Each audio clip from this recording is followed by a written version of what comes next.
American television personality and child advocate Fred Rogers once said, "We all have different gifts, so we all have different ways of telling the world who we are." Being a unique individual yourself, my guess is that you agree with him. Imagine how boring life would be if we were all the same, had all the same talents, and all the same shortcomings. When it comes to child-directed play, it is no surprise that children are going to bring their many talents and shortcomings to the table, the sum total of which makes them uniquely themselves. The purpose of identifying a child's special needs is so that the adults in their life can give them what they need to learn and thrive. It is not a way to limit them, but a way to provide for them. It allows us to level the playing field. As a special education teacher, every year on the first day of school, I would explain to my students that my job was a lot like being a shoe salesperson. Many of them would be wearing new shoes that day, so this was a relatable, albeit strange comparison. I would go on to explain that a shoe salesperson's job is to measure your foot and bring you not only the shoe that you picked out, but a size that will fit comfortably. After you try on the shoe though, maybe it doesn't feel quite right. Maybe it hurts a little bit when you walk. So the salesperson then would bring you a different pair of shoes from the back room. This continues until you have a shoe that you like and that fits well. That is what I do as a teacher, I would tell them. I will measure a few things, have you try on a few things, and ultimately make sure I give you an education that you can enjoy and that fits you well. Throughout the year, I would say, okay, these shoes are going back on the shelf in the back room. They just don't fit. Let me grab you something else. A big part of child-directed play is accepting and celebrating a child for who they are, right now, today, in this moment. Tailoring your expectations and responses will go a long way toward your child feeling loved for exactly who they are. You know your child best.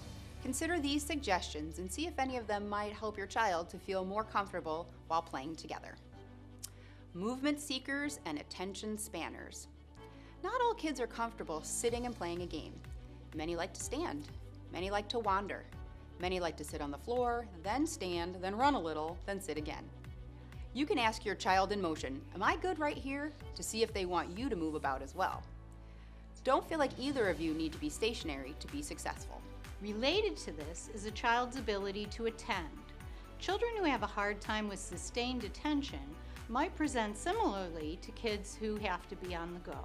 Whether moving or still, some kids will need to change games frequently as it matches their current attention span. This is absolutely fine. Your job is to just say yes.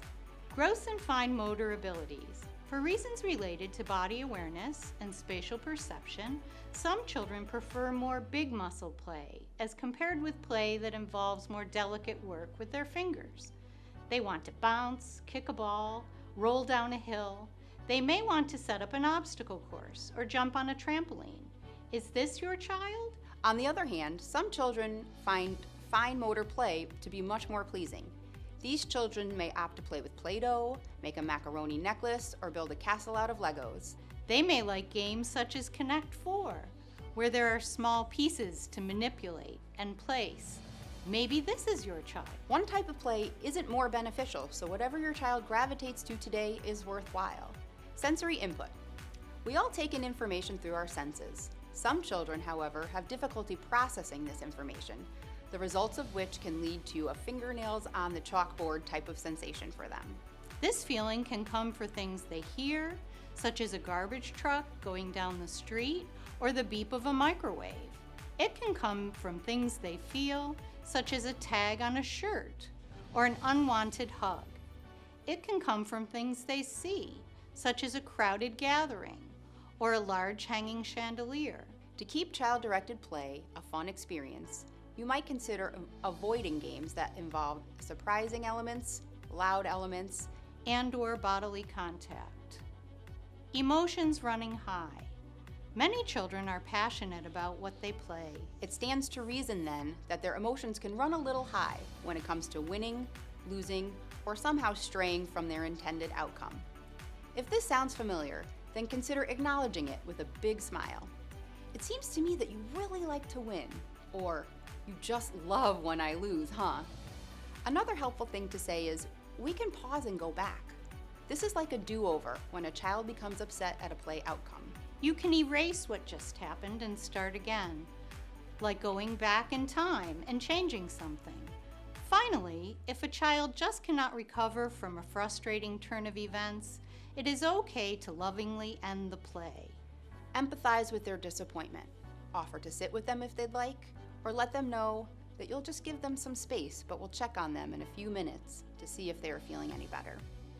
Try your best to have another child-led play session either later that day or the next day to show them that no matter what, you'll always want to play together. Endless options. If you've ever been to a roadside diner and felt overwhelmed by the 10-page menu, you can relate to how some children feel when you say, "What would you like to play?" The endless array of options can feel a little paralyzing, especially if they think your offer is a one-time deal. On the other hand, a child can also draw a complete blank and say, "I don't know," keeping you at an impasse. If either of these sound like your child, consider offering a small menu of choices. A 3-option menu usually works well. Sometimes just offering your menu of 3 will spark a 4th idea in their mind. Great, go with idea 4. If your child is less verbal, you could set out 3 types of toys, maybe Matchbox cars, dinosaurs, or Play-Doh. Then say to your child, "Would you like to play with these?" and see what they gravitate to. It may be all 3. While it's absolutely true to say that all children are special, as adults who love them, we are being supportive and nurturing when we acknowledge what makes them so. We get them glasses, braces, or hearing aids. We don't keep foods in the house to which they are allergic, and we put step stools by the bathroom sink. We buy them shoes that fit. And in so doing, we are saying over and over again, you are a unique person, and I love you exactly as you are.